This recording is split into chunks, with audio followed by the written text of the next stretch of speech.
My name is Mike. I am the guy behind Apex Attack, and this car you may or may not know of. It's a 1993 Toyota MR2, highly modified track car, and doing a video tonight to kind of give you a walk around and complete mod list of the car. So buckle up, it's going to be real exciting. Originally, the car is a 1993 turbo Gen 2 3 SGTE. It was spec'd with an LSD transmission, which is pretty cool.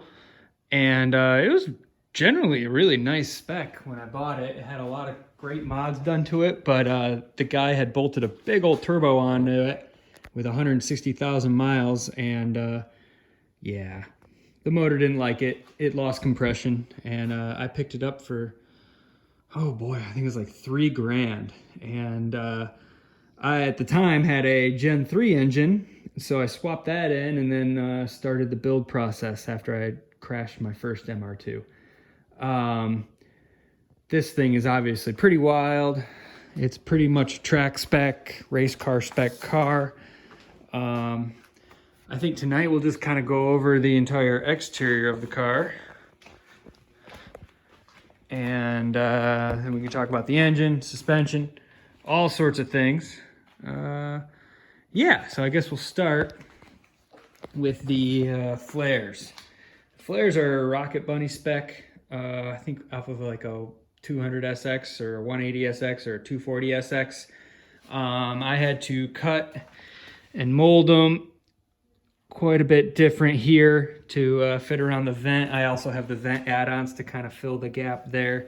And then this side actually had a gas door, I believe is about right here. So I had to fill that in, get rid of, and on this one, and then cut in the gas door on the other side. So quite a bit of work to get these flares to work, but overall they fit the car pretty well. I'm running border style side skirts. On a non-wide body, I don't think they quite fit the rest of the car, but on this car they fit really well. They're very wide and kind of aggressive looking. If we go to the front of the car, we're running the, what are they? The Mad PSI front fenders. So they're really nice. They're like a stage 21, but wider. Fitment on these things is gorgeous. And then I added a just a universal style vent there to help alleviate turbulent air out of the wheel well, which actually did help. I gained quite a few miles per hour today on the, or this year on the top speed of the car. And then we got the APR carbon mirrors. Had those forever. Bought them off eBay when they made them for an SW20. They don't anymore, but you can order just the mirror and the arms post from APR, and then you can get a base plate from Alex at Wilhelm Raceworks. And then moving to the top of the car, we do have some carbon T-tops. I don't know the brand of these. These were made way back in the day. Coincidentally, they're only about a half a pound lighter than the glass T-tops each, so about a pound savings, but hey, they look cool. I do have some glass T-tops if I ever want to go back to them. Back here, we're running a Campos F40 engine lid. This is just a fiberglass version. I had a carbon fiber version, but it failed on me and was pretty beat up. So this is all now running the Zeus fittings, which actually makes it really nice and solid at 120, 130 plus miles an hour. The wing is just a carbon fiber, kind of an NRG spec, or I forget the brand they copied. It's kind of a Voltex copy. I do not have any real statistic data, CFD downforce numbers for it, but you know, it works. I'll tell you that. I built these stands out of aluminum myself, made them lighter. I might go to a solid carbon fiber kind of stand soon. That'd be some kind of a fun project to build, not too hard. Let's see here. We are running For most of the track time and stuff, we got a Koenig, the decagrams. These are, I think, 18 by 10 and a half. And then 17 by 9, I believe, in the front. The most aggressive specs you could have. And then I am running spacers. And guess what? They don't hurt anything. Big spacer right back there, like an inch, I think. AO 52 by Yokohama tires. They're amazing for a 200 treadwear tire. Let's see. Moving on to the front here, I do have the Aero replica lip, again by Campos. And then I built an air dam. It's just like a stock car style plastic you can get from Jegs or whatever. And then this is the splitter I recently made. It is a 3/8 birch core, and it is a 1-layer carbon fiber wrapped around it, so it is real carbon. It's kind of light. It's like 27 pounds with everything on it, all the hardware and everything, including the mounting parts and the side plates and stuff, but it's also very strong. If we go up to the front here, just an OEM bumper. Getting harder and harder to come by. Clear corners. I did build my own tow hook. That's because I have a much lighter version of a bumper core underneath there that I built. And then it is a OEM style carbon fiber hood with a Lotus style vent in it. The vent is actually made by Campos, and you can get it through him or other people. I did do these nice little carbon fiber gurneys to help alleviate the air. I do believe they help. I don't think they hurt. Let's see. Oh, some of the other details to help reduce drag is you kind of see there this HDPE plastic. I kind of use it, bits and parts of it here and there all over the place. Basically, it helps block any airflow from turbulent wheel spin. Apparently, that's a big cause of drag on a lot of cars. So basically, if you're looking at the car from front on, you don't want to be able to see any tire poke. Just OEM fog lights. Those might be going away soon. They're just tinted yellow. I did tint the windows. Let's see what's going on in the back here. I just got the later spec tail lights, a carbon fiber blank middle piece, and that's just by Campos as well. So he's helped me out quite a bit over the years. He's a good guy. For the street, I am running the Burke muffler section. And then obviously, as you guys know, it's a 2GR car. We'll get into that maybe soon here. But yeah, here's the whole car. Obviously, the super cool Castrol livery. With a lot of little, personal touches to it. Built by Coffee. Rainier beer, if you know what that is. Drink quite a few beers and enjoy quite a few coffees built in this car. Here's the spirit animal. Death, drinking a cup of coffee. Little things here and there that I like to personalize with it. Let's check out the interior. So let's start, I guess, on the passenger side. For the most part, the doors are factory. Haven't done too much to them. I really wanted to keep the factory glass still. I really like having the power locks, power windows. I do drive the car on the street quite a bit. The door cards are made out of plastic again, the HPDE or HDPE 1/8 inch ABS style plastic. You can get that off Amazon or whatever. I mounted the door window switches and stuff for the passenger down there. There's a good spot behind there where it could all fit without interfering with the window going up and down. And then just a little tow hitch there, tow strap there to be the door pull. No speakers. The radio's long gone. as it sits, the car is about 2,400 pounds without a driver in it, so it's pretty light. The dashboard is flocked.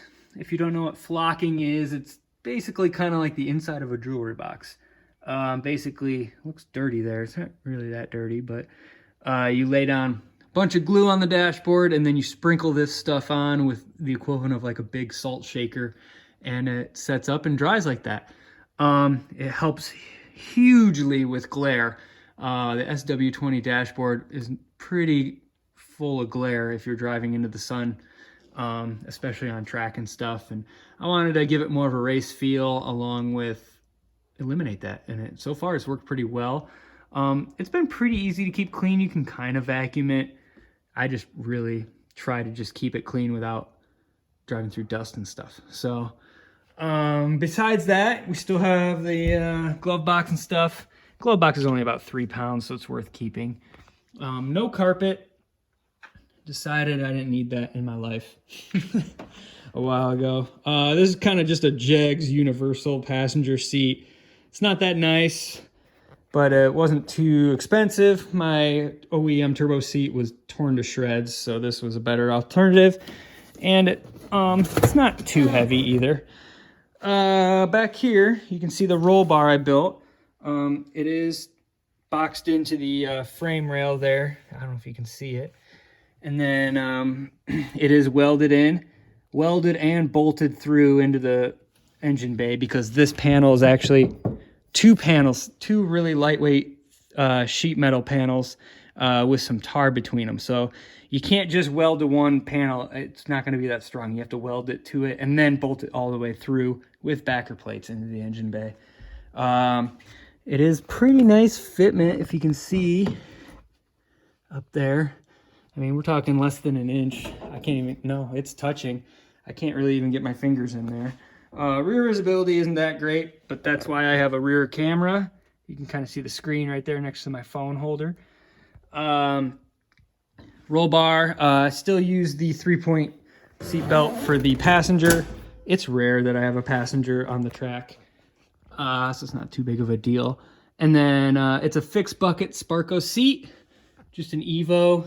A skinny one because I'm a skinny dude, and OEM armrest still, center console. You can see this door card has a little box out for the window switches so that it would fit without interfering with the window rolling down. We got a Sparco wheel, OEM pedals, and kind of the new piece is this Hux racing shifter. I do like it. It's a hybrid. Hux just kind of rebuilds the plate for it and the connections. It is nice. It feels really nice, and it's close to the wheel, so it's easier to shift.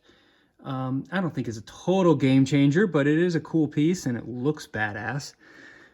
What else do we got going on in here? Other than that, it's a pretty Spartan interior. Just regular old gauge set. Nothing fancy. Nothing too crazy. I'd still have heat, but no air conditioning. So let's go to the Frunk. Check that out. Here we are. Nothing too crazy going on in the Frunk here. I mean, obviously besides a radiator relocate so that it's pivoted better, a lower duct, which then meets the Lotus vent piece. So the idea behind that is to extract air over the top of the car versus the factory way, which pulls air underneath the car, which actually my splitter goes all the way back to the axle line, so it would actually block all of the radiator exhaust air. So I wanted to redo it correctly. I do think it vents better. It also cools better. I don't know if it really provides any more downforce. As you can tell, this thing's pretty crude. It could be very much better designed. That's kind of on my back burner. It's something I've thought about for about a year now of how to do it. And I do have some ideas. I just need time to do it. And I don't really want to tear the car apart in the summer. I just want to enjoy it. So maybe this winter it'll have a version 2.0, if you will, to try to really meet this hood vent nicely and also provide downforce and better cooling than it is. Let's see, I built my own strut bar. Basically, I took the kind of hokey Cusco bar that I had. It was aluminum centerpiece, and I made my own out of steel, welded it all together myself. That was a lame attempt at a gusset, but hey, it works. We have a vent here. This hose is actually coming from inside the wheel well there. I think that was where the AC dryer used to be. It ran, and basically I made that hole there, and it runs through, and it basically aims at my power steering motor. A couple days ago at a track event, a couple months ago, my power steering would overheat and turn itself off. So far this has actually worked. I'm like 3 track days in, and this little easy zip tied duct has worked great to keep the power steering pump cool enough. I haven't had any issues. I am running a bigger master cylinder. I believe it's the 15/16 bore one. And I'm still running power steering. I love it. I did upgrade to the Spider pinion, and it's night and day. It's changed the car, the way the car steers so much. It's great. It's fantastic. Still running OEM ABS. You can tell me you're faster without it. I won't believe you, because I was a lot slower when I disabled it. So I did put it back in. I've had some weird issues with always having heat, no matter what I do. So what I've done is actually valved it off to the heater core on the return side. That's your valve right here. That is controlled by the slider on the HVAC unit in the interior. But no matter what, I was still getting heat. These are plumbed directly to the main radiator lines. I eliminated the heater core lines that run above the gas tank a couple years ago. So it does take a while to get heat in the car, because I have to wait for the engine thermostat to open up before I get heat in the cabin. Generally not a big deal, but there's no way I could, it was always, I don't know, about 15 degrees hotter than ambient inside the car, even with the setting on full cool.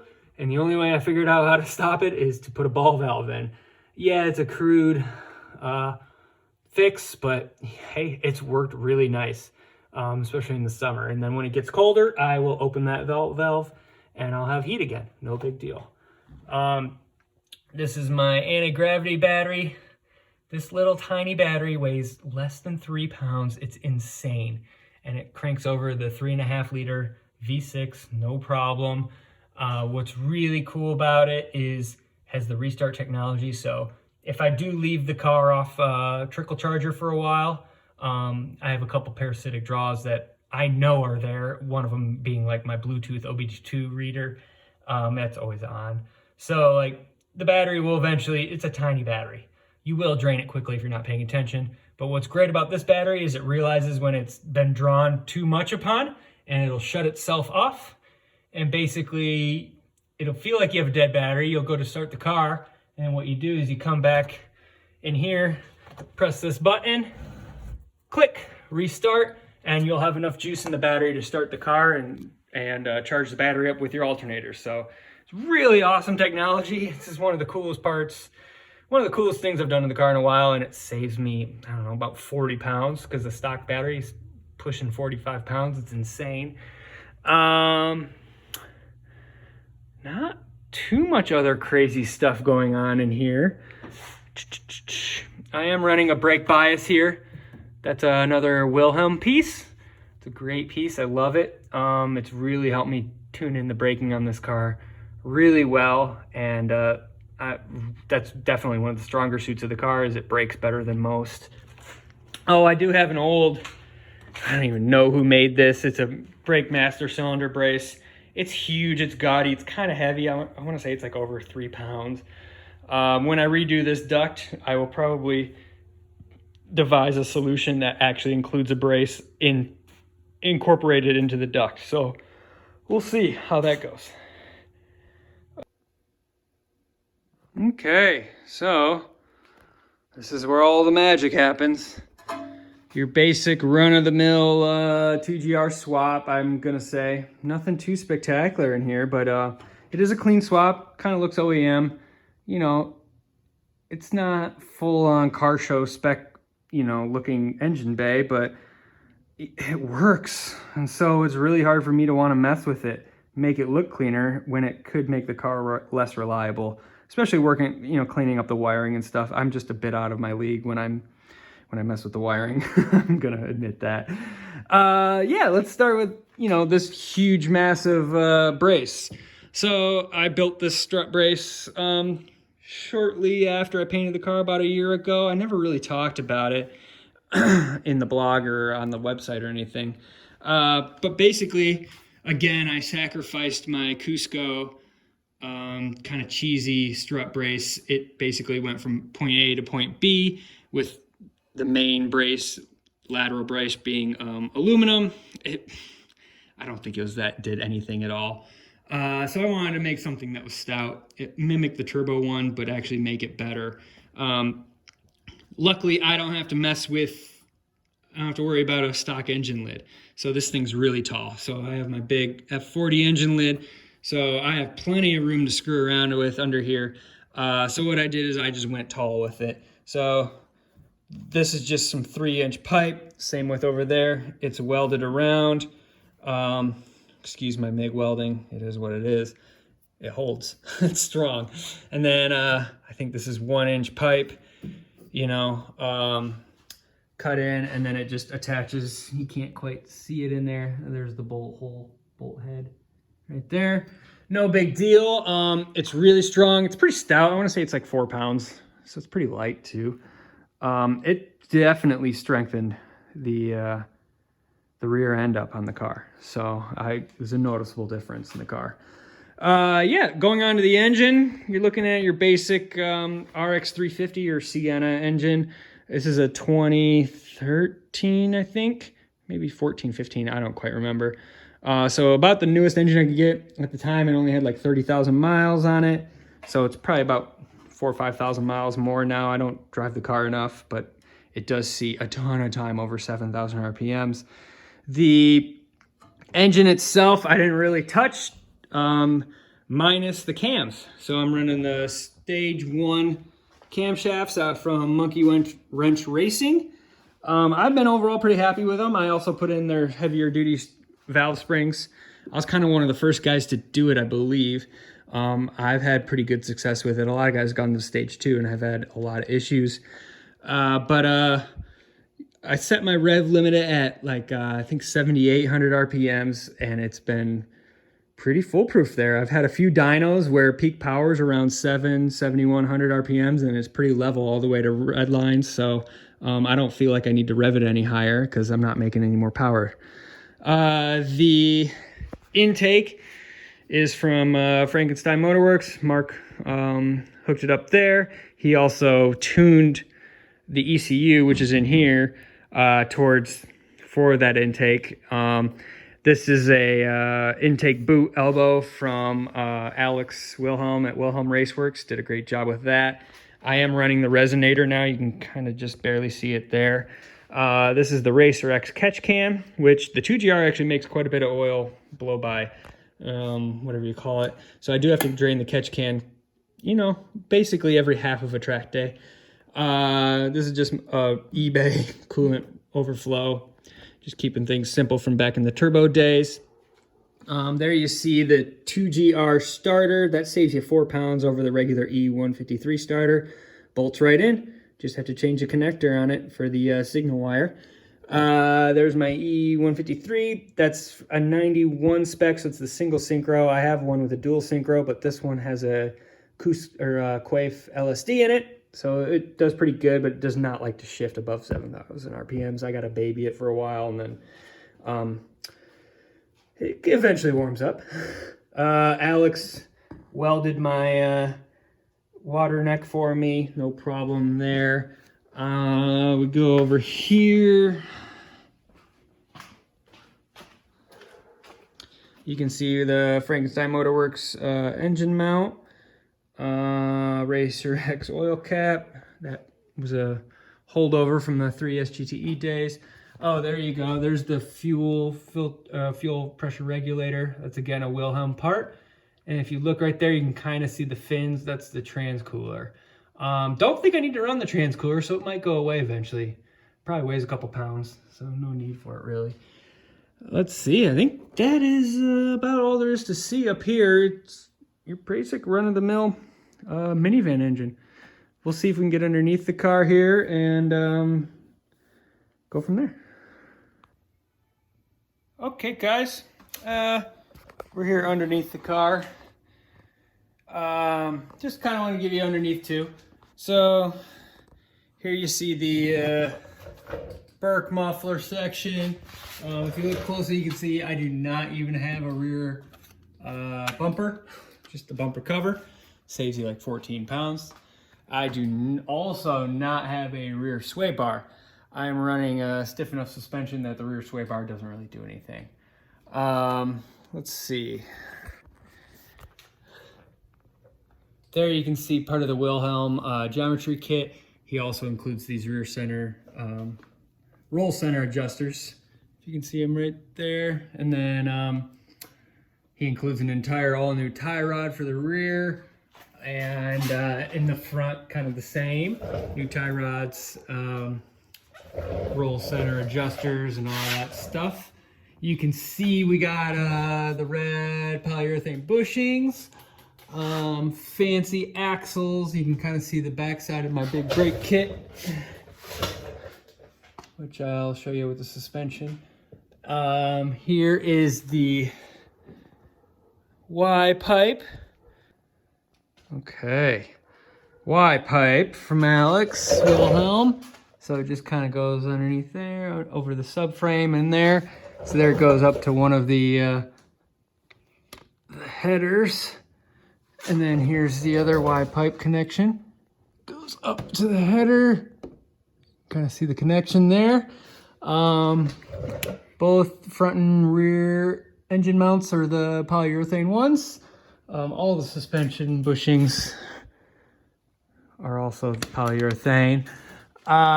Here's your oil pan. I do have baffles in the oil pan. There's the before mentioned transcooler. Again, I don't think it's really needed unless you have an OEM LSD.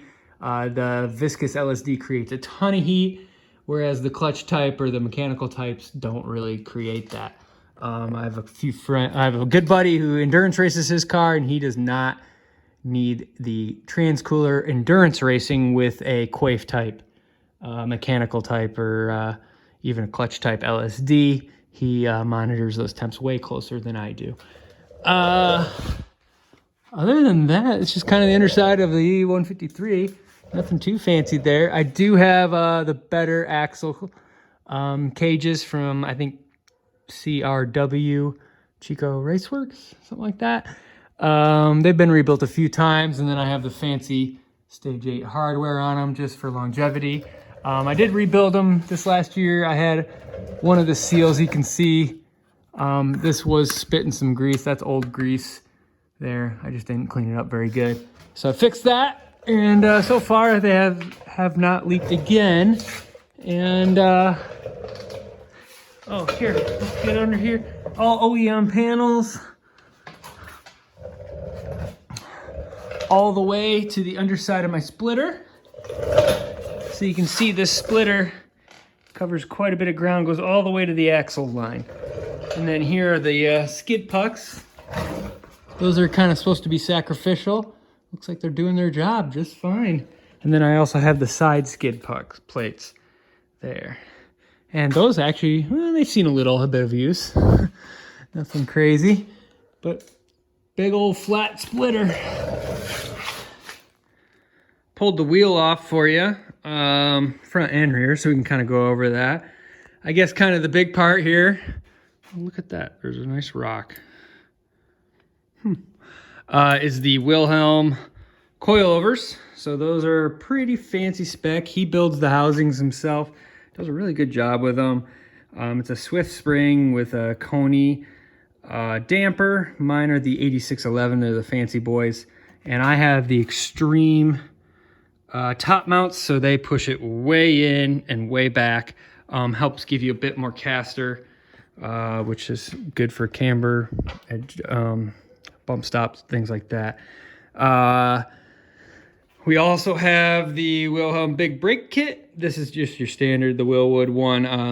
I haven't felt the need to upgrade to the StopTech one. I'm sure some people have. I am running a Ray Bestos, was it the ST43 pad? Don't quote me on that, but it sounds about right. It's basically one of their all-around full-on race pads. Looks like they're kind of getting there too. Well, they got some life in them, maybe the rest of the year. And then I am running the Motul 660 brake fluid now. I was running the ATE Type 200. I never had issues with it, but when I upgraded to a really full-on race spec pad, I decided to, why not? Let's go to a better fluid. Price is minimal, and it's a lot cheaper than ruining a track day. So you can kind of see the insides of my splitter. So the splitter mounts, obviously here, these are actually just old wing uprights from an older GT wing, that one that I broke. So that works pretty well. It mounts right to the frame rail. These are the old tow hook tie down positions. Then I made my own third one with a nut-cert. And then they go down here to some aluminum angle, which is bolted through. And then we have some side supports right there. It's pretty, that's it though. I mean, it doesn't move. It moves the whole car instead. Obviously no fender liners. You can kind of see the backside of all this. I did build a fender liner here out of some plastic. It didn't hold up to even one track day. They started getting chewed up by the tire, so I just removed them. They were causing more harm than good. I didn't notice any faster top speed out of anything, so whatever. Yeah, here's that inlet for that hose I have running to the power steering pump, which works pretty well. It was just kind of repurposed. It was actually an HVAC inlet, fresh air inlet, and then I just repurposed it for that. Here's part of the Wilhelm geometry kit. All new steering tie rods. They're really nice with a drop here, right here. I do have some really fancy billet hubs to install, but right now we're just running OEM factory. I also have the Wilhelm front strut, adjustable strut bar rods. And then, let's see, what else?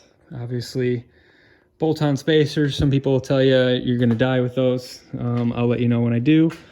As you can see, some track patina. You know, shit happens. It is what it is. Here you go. Here's some rubber. Wow. Oh, wow. That was a big one. Oh, yeah, I have a TRD front sway bar. Obviously no rear sway bar, but just thought I'd show you guys that. It's kind of cool. Came with the car. I haven't really seen the need to upgrade it. I have lots of front end bite.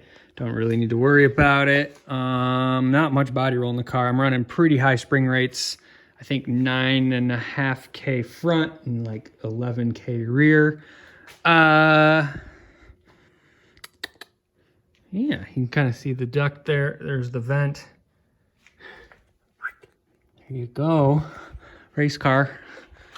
There's more race car. Let's go to the rear here. You can see this just feeds right into the engine, just ambient airflow. I obviously have thought about putting an oil cooler here. My engine is a tow package engine, so it does have the water to oil cooler. I have noticed a bit of strain on my cooling system on super hot days. The car starts to get hot. I don't monitor oil temps, so I'm not totally sure how hot those are. Seems fine. Nothing's blown up yet. Like I said, I think with a better duct system in the front for the radiator, I think cooling should be fine. I should be able to keep that. Otherwise, I'll go to an oil to air oil cooler, and that'll sit right there.